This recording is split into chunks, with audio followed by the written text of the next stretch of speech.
Alors, Alex, bonjour. Et Zitada a commencé à tromper d'ailleurs. Ah On a bon? vu le problème. Ok.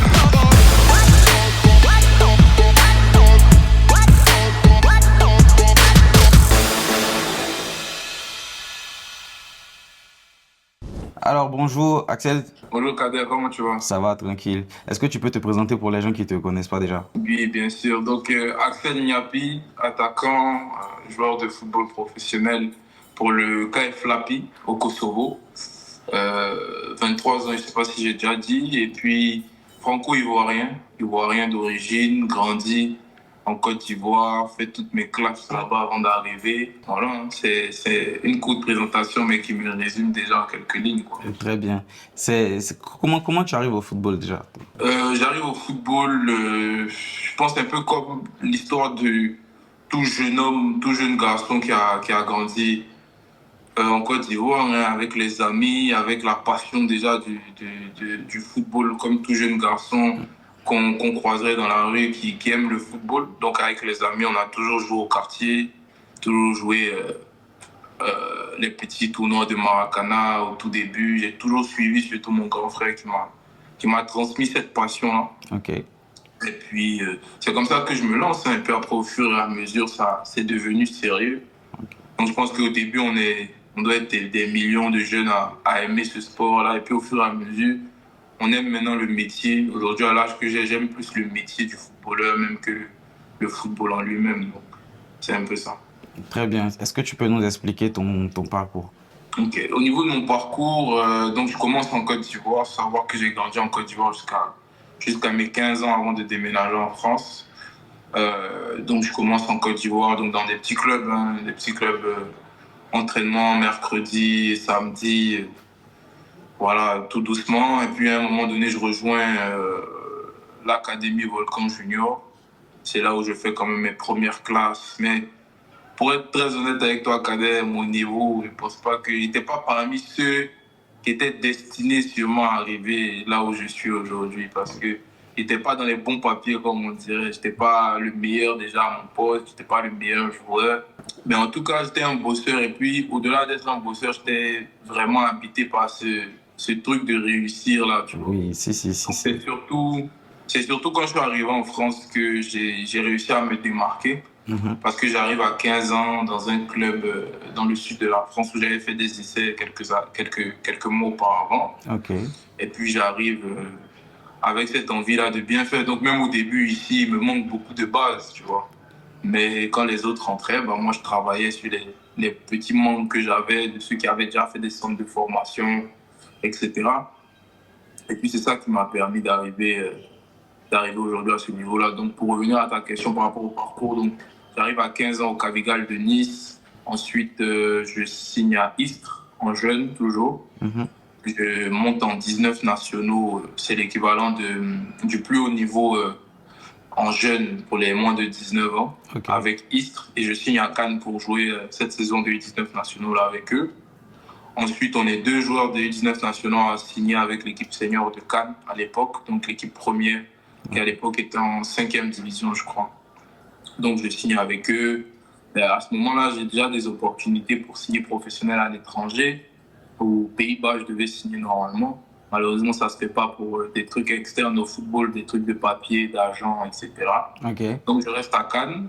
Après Cannes, je signe à Grasse, un club voisin, mais qui était un niveau au-dessus déjà. Donc ça me rapprochait déjà du monde professionnel parce que c'était en 4e division française. Ok. J'ai fait 2 années là-bas. Ouais, 2 années, 2 belles années là-bas. Je pense que c'est le club qui m'a vraiment fait éclore, tu vois. Ok. J'ai vraiment eu j'ai eu la pleine capacité de.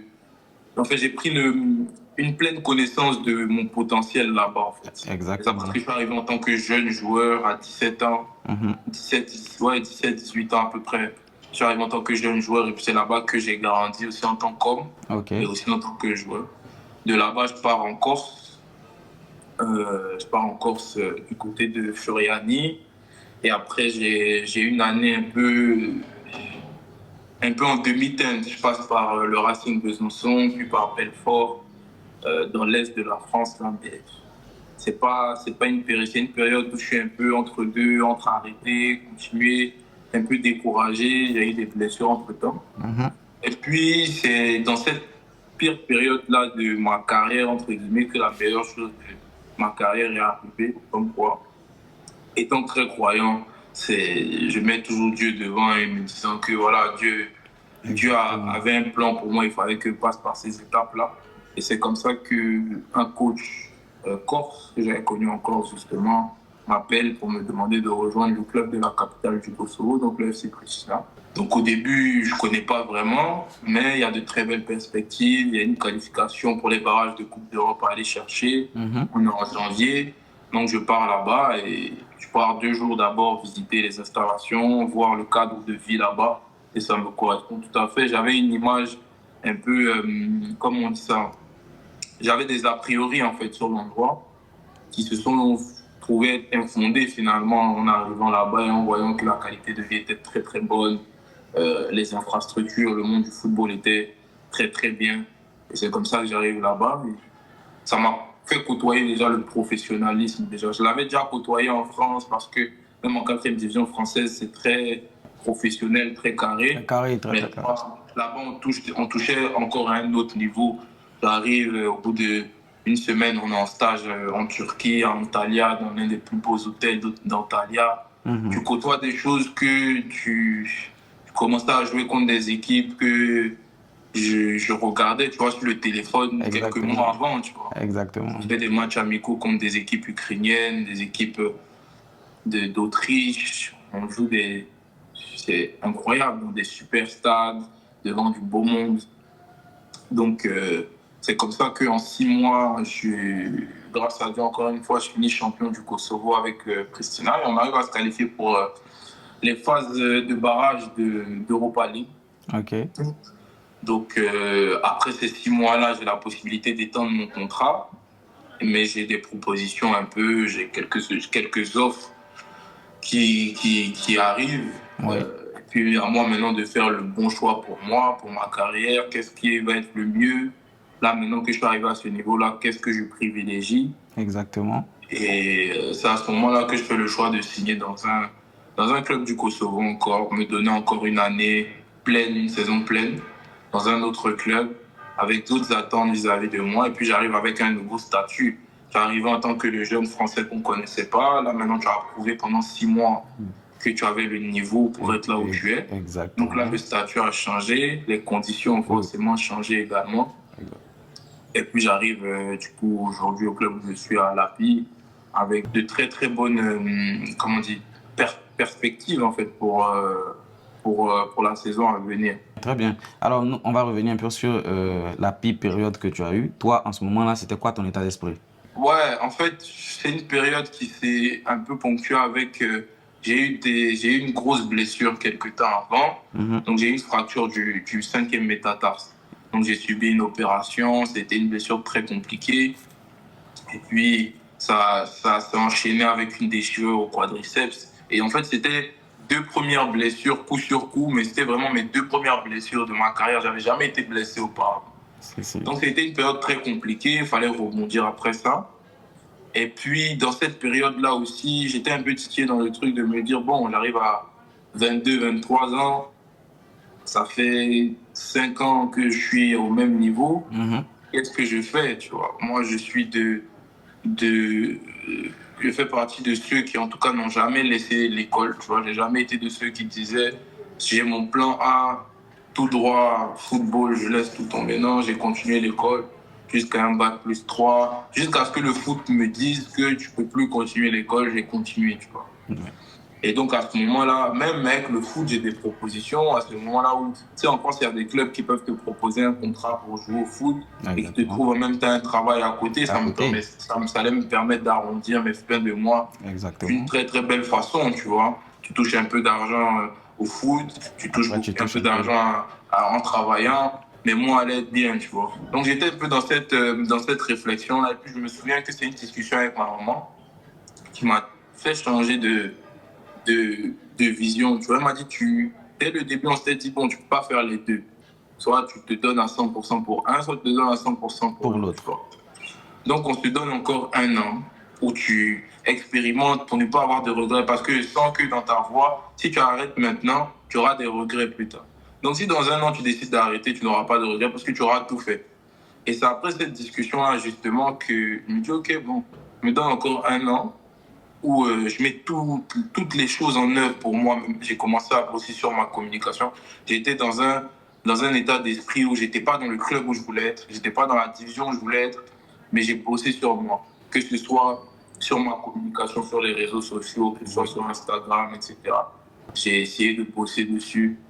J'ai bossé sur moi-même, sur mes qualités au niveau du foot, tu vois, physiquement, que ce soit en prenant des coachs sportifs, j'ai bossé sur mon mental aussi. En fait, j'ai laissé tout pour me concentrer uniquement sur le foot, tu vois. Et je pourrais pas te dire c'est ça qui a payé ou pas, hein, mais je sais que sans ça, peut-être j'en serais pas à ce niveau, à ce stade-là aujourd'hui. Exactement, exactement. Ça. Exactement. Donc, c'est ça en fait, c'est que dans cette période-là, j'ai été un peu titillé, j'étais pas très bien, tu vois. J'ai vécu une petite, pas une dépression, mais un truc. Qui te fait ralentir quelque part. C'est ça en fait, c'est une baisse d'énergie, tu Exactement, vois. exactement. C'est quelque chose qu'on pourrait rapprocher un peu à une baisse de foi par rapport. C'est quand tu es croyant. Quand tu crois rien. C'était ça, c'était une baisse de foi par rapport à mon métier, tu vois. Oui. Mais ça a été une période que je pourrais pas dire mal vécu ou bien vécu, mais en tout cas, c'était une période très, très enrichissante mentalement pour moi, tu vois. Exactement. Parce qu'il y en aura encore, donc... Mais toi, en ce moment-là, tu t'es dit quoi? Il faut absolument réussir ou tu voulais carrément retourner au pays? C'était quoi? Tu voulais faire quoi dans ce temps? Tu sais, en fait, j'étais pas dans ce truc. J'ai toujours essayé de garder loin de moi cette idée de me dire il faut absolument réussir, tu vois. Oui. Genre, à tout prix. À Sans tout ça, prix. j'ai rien d'autre. Sans ça, ma vie est gâchée. Gâchée. Pour moi, en tout cas, de mon point de vue à moi, parce que chacun a une histoire différente, c'est pas la vérité, tu vois. Exactement. Ce serait pas vrai. J'étais à l'école, je sais que si le foot ne fonctionnait pas ou n'aurait pas fonctionné pour moi, je sais pertinemment que ça aurait été dur parce que tu sais, quelqu'un qui a toujours joué au foot depuis qu'il a 17 ans, qui a gagné ses premiers jetons, son premier argent. Avec ça, retourner dans le monde du travail, c'est quand même quelque chose de compliqué, tu vois, surtout que ça touche à ton ego, tu comprends? Exactement. Mais en tout cas, j'ai jamais été dans ce truc de si je réussis pas dans le foot, ma vie est gâchée, tu vois, jamais. Mais à ce moment-là, j'étais plus dans l'objectif de me dire, ok, là, on peut dire que tu mets tout en œuvre pour réussir. Et si, par exemple, tu n'y arrives pas, ou que le résultat que tu attends n'est pas celui qui arrive, bah, tu auras tout donné et tu n'auras pas de regrets finalement, tu vois. Tu pourras tourner les tableaux au football en te disant, ok, j'ai pas triché, j'ai essayé, c'était pas pour moi. Maintenant, je vais essayer de mettre la même énergie que j'ai mis pendant des années dans le football en ne trichant pas. Je vais la mettre dans une autre activité qui va me plaire, peut-être pas tout autant que le football, mais qui va me permettre de vivre et d'avoir un quotidien décent. Parce qu'au final, le but de toute chose, c'est d'avoir un quotidien décent, de pouvoir aider sa famille, d'être celui qui pourvoit aux besoins de son entourage, tu comprends? Exactement. Et il n'y a pas que le foot qui peut permettre ça. Donc, j'allais juste tourner les talons, mais pas dans une optique de si ça n'a pas marché, ma vie est finie. Il y en a beaucoup qui sont comme ça, mais moi non. Et après, tu sors de cette zone-là, tu vas à Kosovo. Ça se passe comment exactement? C'est-à-dire que quand tu arrives là-bas et que tu vois que tout ce qui arrive, tout ce qui est là-bas te sied, comment tu te sens? En fait, Caleb, pour te dire la vérité, c'est difficile jusqu'à aujourd'hui d'expliquer. Mais je me souviens que j'arrive, je pars d'abord 2 jours, tu vois. Ok. Je pars 2 jours parce que je suis quand même un peu entre deux, tu vois. On me dit Kosovo, je ne connais pas vraiment, tu vois. Je suis un peu dans le truc, bon, les pays de l'Est là-bas, là, je sais que c'est pas... Donc vraiment, en tout cas, ils font les choses bien, tu vois. Ils m'envoient un billet d'avion. Pour moi, je pars avec mon cousin. Ok. Parce que je ne veux pas partir seul, tu vois, j'ai jamais été. Donc on part à 2, on est superbement bien logés. Le coach me parle. Et en fait, ce qui a beaucoup joué aussi, il faut le rappeler, c'est que le coach était français, tu vois. Donc, dans le brouillard d'un pays que je ne connais pas, d'un effectif de joueurs que je ne connais pas, avec qui on n'a pas la même langue, il y a quand même un coach qui est l'élément central d'une équipe, qui est quelqu'un qui me connaît et qui me veut réellement dans son équipe. Tu vois, c'est lui qui m'a appelé. C'est pas moi qui l'ai démarché. Non, c'est lui qui m'a appelé au téléphone et puis qui m'a dit, écoute, j'ai besoin de toi ici, viens, tu vois. Okay. Donc, dans tout ça, je pense que je me suis beaucoup accroché à lui. C'est un super coach. C'est un coach qui a été... Beaucoup de gens le connaîtront. Hein, c'est Jean-Michel Cavalier. Il était coach de l'Algérie, sélectionneur du Niger un peu plus récemment, il a coaché Al Nasser, un très très gros club, tu vois. Ouais. Donc son CV n'était même pas à refaire. Donc un gars comme ça, quand il t'appelle et qu'il te dit je te veux toi dans mon équipe, à ce moment-là, il me dit mais ça n'a pas de sens, tu vois. Ouais. C'est un gars qui a coaché des équipes nationales. Il m'appelle moi, tu vois, parce qu'il m'avait vu justement en Corse, qu'il avait eu des échos sur moi et qu'il ne comprenait pas mon parcours. Donc quand j'arrive là-bas, en fait, je suis un peu émerveillé, tu vois, par son discours, parce qu'il me dit, mais très lucide aussi quant au fait que ça, c'est le discours d'avant que tu arrives. Après, il te fait confiance. Il n'a pas menti sur une seule chose qu'il m'a dit. Je n'ai pas fait un match sur le banc avec ce monsieur. J'ai joué tous les matchs et à chaque fois qu'il m'a mis sur le terrain, il savait qu'il avait mis un soldat, lui, sur le terrain, tu comprends? Et c'est en ça qui m'a marqué, tu vois. Moi, pour te dire, on habitait dans le même immeuble. Moi, j'habitais au 4e étage, je crois, lui, il habitait au 8e étage. Donc, on avait vraiment une relation particulière avant qu'il quitte le club. Hein. On avait vraiment une relation particulière, c'est-à-dire on pouvait prendre le petit déjeuner ensemble. Une relation professionnelle, tu vois, quand on arrive sur le terrain. Sur le terrain? Moi, il m'a déjà insulté sur le terrain, tu vois. C'est clair. Il était sur le terrain, il m'a déjà insulté. Comme en français, bon, les gens ne comprennent pas, mais il m'a déjà insulté copieusement sur le terrain, tu vois. C'est-à-dire que je n'étais pas son chouchou non plus. Oui. Mais on avait une relation, on pouvait parler football, tu vois. On s'asseyait, on parlait football, on parlait, même pas par rapport qu'à moi ou à lui, mais m'expliquait beaucoup de choses. Donc j'ai vu beaucoup de... En fait, j'ai rattrapé plusieurs années où j'ai pas été professionnel. Avec lui, je les ai rattrapés très rapidement. Il y a beaucoup de choses que j'ai comprises très rapidement, très très rapidement, tu vois. Et donc, maintenant, par rapport à l'ambiance du club en lui-même, c'était incroyable. J'arrive, comme je te disais, une semaine après, on part en Turquie, en Antalya, on est en stage, on joue contre des équipes incroyables. Le stade, incroyable. Je ne sais pas exactement combien de places il y a dans notre stade, mais stade incroyable pour la finale du Kosovo, stade presque plein. Mais tu joues dans des conditions, mais c'est... Tu vois, j'étais loin de... En fait, si quelqu'un était venu taper mon épaule pour me dire, Axel, dans 6 mois, tu seras là, j'allais lui dire, laisse-moi tranquille, moi, je suis à 2 doigts de rentrer, tu vois. Ouais, quand même. En fait, c'est un peu ça. Mais très agréablement surpris. Je pense que c'est ça. Si je dois résumer, en fait, cette situation-là en quelques mots, c'est ça, agréablement surpris. Très bien. Et aujourd'hui, comment tu gères? Comment ça se passe, tes activités et le foot en général? Comment ça se passe aujourd'hui? Aujourd'hui, ça se passe super bien. On a repris la saison avec mon nouveau club depuis le 1er juillet. Ok. Donc, on est à presque un mois de préparation. Là, on revient d'un stage intensif, d'un stage de préparation en Macédoine. Mais ça se passe super bien. C'est dans de super bonnes conditions, encore une fois. Comme je te disais, avec encore une fois un nouveau statut, encore un peu plus respecté, avec des ambitions claires, une perspective d'avenir et une perspective au niveau de ma carrière qui est claire, qui est droite et qui me permet justement de me dire que voilà, ça va passer seulement par des performances, tu vois. Par des performances, donc le travail va parler à ma place. Exactement. Et toi, comment tu te projettes alors? Comment tu te projettes? Dans quoi? 2, 5 ans?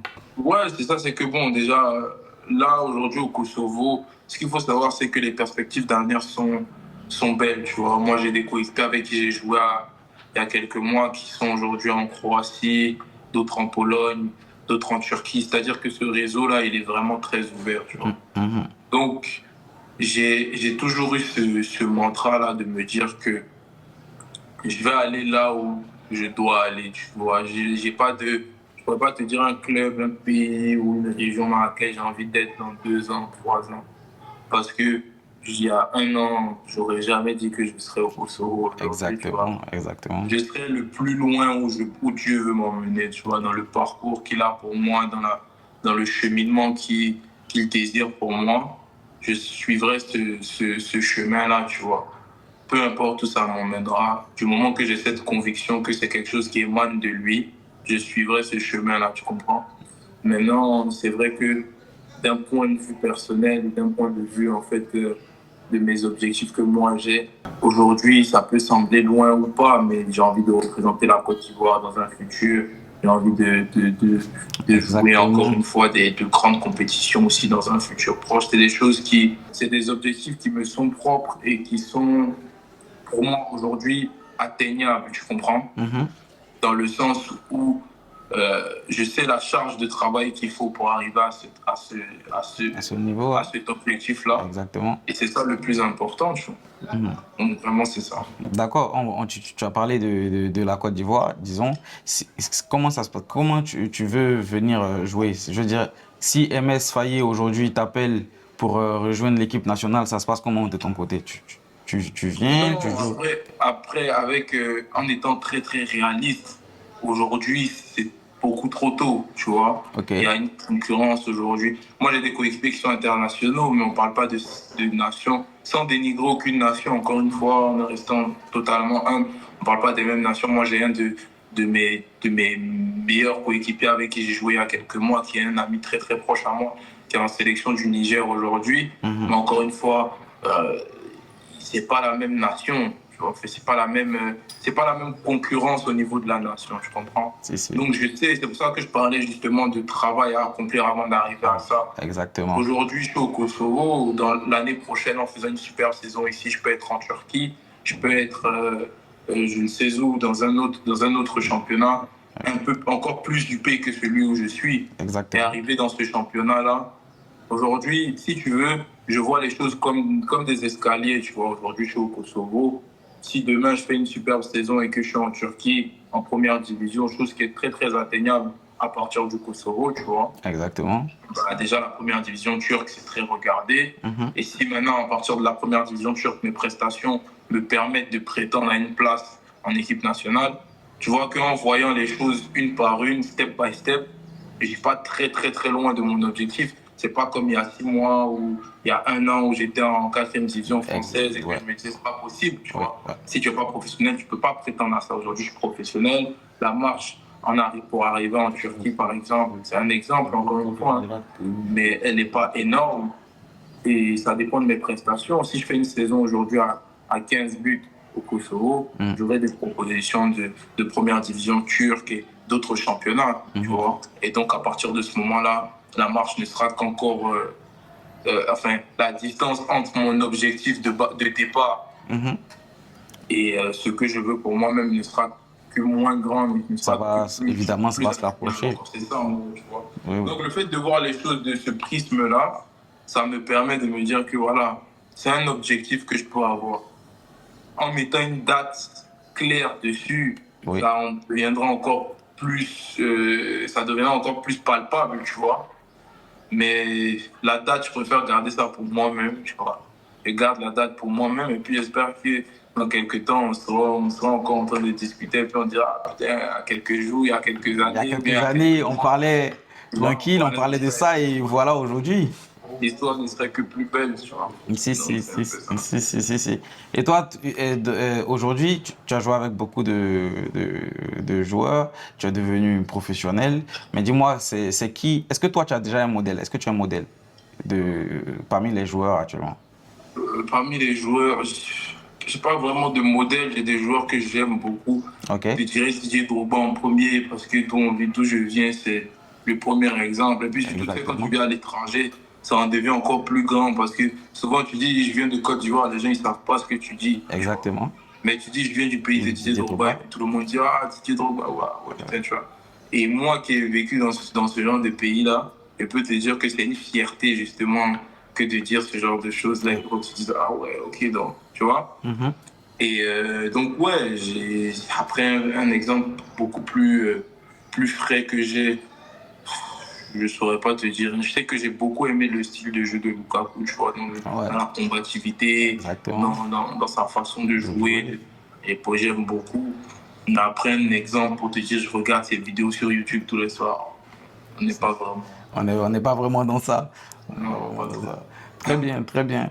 Alors, aujourd'hui, tu es en France, tu vis là-bas. Comment toi, tu as vécu la CAN? Comment tu l'as vécu? La CAN qu'on a organisée chez nous, je veux dire, en Côte d'Ivoire. Bah, écoute, la CAN qu'on a organisée, je l'ai vécu. Ah bah oui, c'est vrai qu'à ce moment-là, j'étais encore en France, tu vois.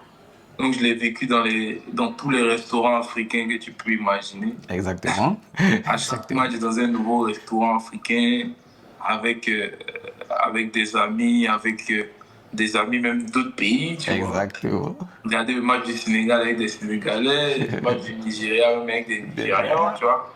Mais très très fier de ce qu'on a pu organiser, tu vois. Très très fier parce que ça a aussi emmené la Côte d'Ivoire aussi dans une autre, je pense, dans les discussions qu'on peut avoir. Parce que je parle de mon point de vue à moi, de ce que moi j'ai pu côtoyer.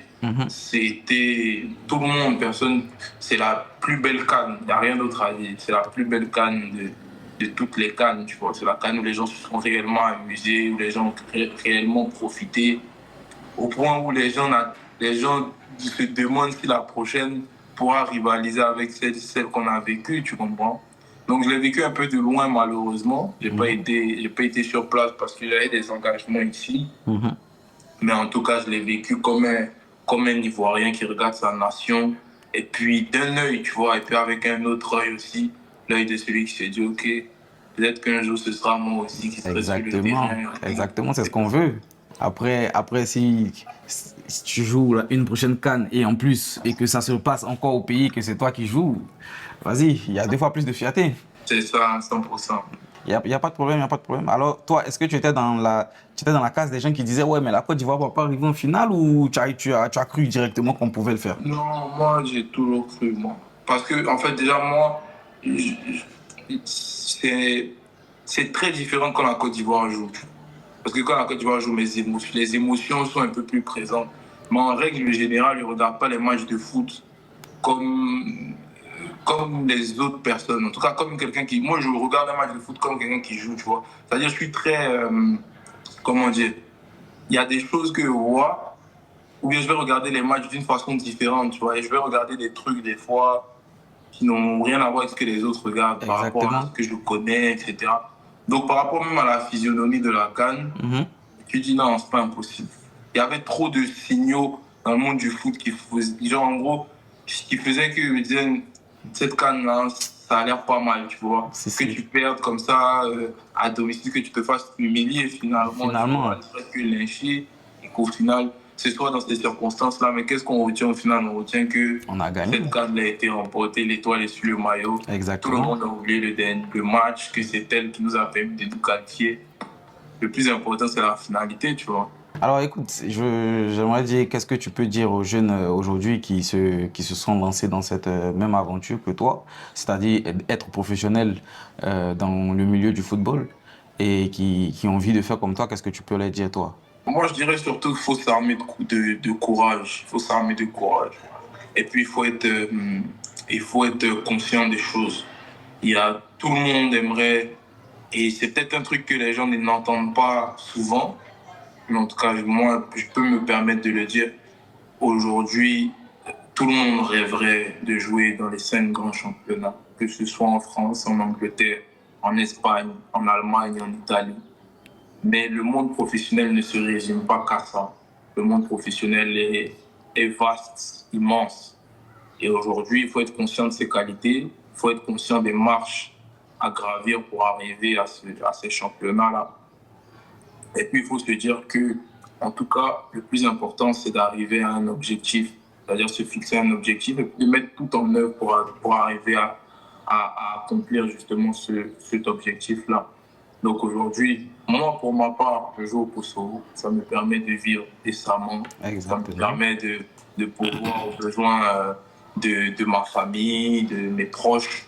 Ça me donne une qualité de vie déjà qui me convient. Exactement. Sans être arrivé à un stade où j'aimerais plus tard, tu comprends? Oui. Mais c'est déjà un premier step. Il ne faut pas vouloir brûler les étapes, il faut aller étape par étape, avoir des objectifs auxquels on ajoute une date. Et puis au fur et à mesure, gravir les étapes, il y aura des moments compliqués, des moments de doute. Ça arrive pour tout le monde, même pour les plus grands joueurs du monde. Il n'y en a pas un qui peut dire qu'il n'a pas eu de moments de doute. Mais dans ces moments de doute-là, se réfugier dans le travail et puis dans les petites choses du quotidien qui nous font du bien. Et puis toujours avancer avec la vision claire qu'on a depuis le début. Mais si c'est pas assez indiscret, moi je veux savoir, quand tu commençais, tu touchais pratiquement combien quand tu commençais? Quand je commençais, alors là, à l'époque, après, j'ai commencé à toucher de l'argent au foot sur la première année senior à Cannes. Ok. Donc, j'avais 17 ans, je crois. Ouais, 17 ans. Et je touchais exactement. Je me souviens parce que c'était la première fois que je recevais 500. Enfin, je devais recevoir à l'époque, c'est particulier parce que je devais recevoir normalement 973 euros. 973 euros, 873, je sais plus. Mais en tout cas, j'enlevais une partie de mon salaire pour payer mon loyer. Ok. Directement. Donc à la fin, je me retrouvais avec 500 euros, 490 euros, un truc comme ça à peu près. Ça, c'était quoi? C'était quoi? C'était mensuel? Ouais, mensuel. Très bien. C'était ça, c'était mensuel. Après, à cet âge-là, ma maison était déjà payée. Ouais. Je mangeais généralement au club. Ouais. Donc, ça va. Je n'avais aucune dépense. Personne ne me demandait quoi que ce soit. Ok. Donc, à cet âge-là, c'était, pour moi, j'étais Ouais. au max. Exact. Je pouvais m'acheter le dernier jeu PS5 qui venait de sortir. Je pouvais m'acheter une paire de chaussures de temps en temps quand je voulais. Pour moi, c'était incroyable, tu vois, de 7 ans d'avoir 500 euros sur moi et puis de pouvoir vivre. J'étais comme un millionnaire, tu vois. Mais aujourd'hui, dans ton nouveau club, pratiquement, tu peux toucher combien comme ça? Là, tu veux qu'on m'appelle beaucoup. Hein. En gros, on dit que les pros, ils ont l'argent. Désolé. Après. Non, après, c'est pas. Ça va. Ça va. Ça va. C'est un nouveau contrat. Exactement. Là, ça va en tout cas, on ne se plaint pas. Ok. Mais c'est pas beaucoup. Il n'y a pas de problème. Alors, moi, je veux dire que cette interview est en train de tirer à sa fin. Dis-moi exactement, est-ce qu'il y a quelque chose en particulier que tu aimerais dire? Que tu veux vraiment en parler, dis-moi. Non, après, tu penses que l'interview elle sera magnifique parce que c'était surtout un échange cordial, un échange courtois, et puis on a bien rigolé, c'était sympa, tu vois. C'est pas grand chose à dire, je suis plus dans le. On se suit, on se sait. J'espère que vous allez suivre la saison. J'ai beaucoup de. Comment on dit ça? D'attente sur la saison à venir par rapport à moi-même, tu vois. Donc vraiment, j'essaye de tout mettre en œuvre. J'ai bien bossé pendant la préparation. J'ai, comme on en parlait, tu vois, j'ai la première marche à gravir cette année-là, tu vois. Et donc, je pense que c'est la plus importante pour moi, dans ma jeune carrière. Je pense que c'est la plus importante. Et donc, je mise beaucoup sur cette année-là. Je sais que ça va être peut-être aussi la plus difficile à vivre, d'un point de vue émotionnel, d'un point de vue mental.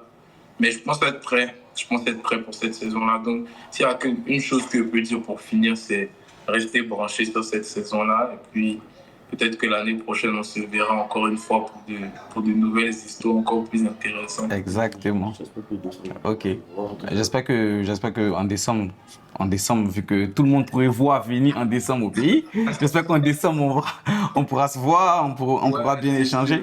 Bien évidemment qu'on va suivre la saison parce qu'il faut aussi qu'on puisse revenir à la charge avec d'autres interviews. C'est ça, bien sûr. En plus, je te dois un maillot, donc ça, c'est sûr, en décembre, ça, c'est... Deux maillots. Mon cadre, il en demande un autre. Ok.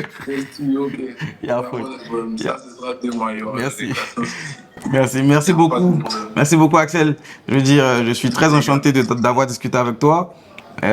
Donc, on se dit à la prochaine. Merci beaucoup. Ça marche, les gars. C'était un plaisir. Peace.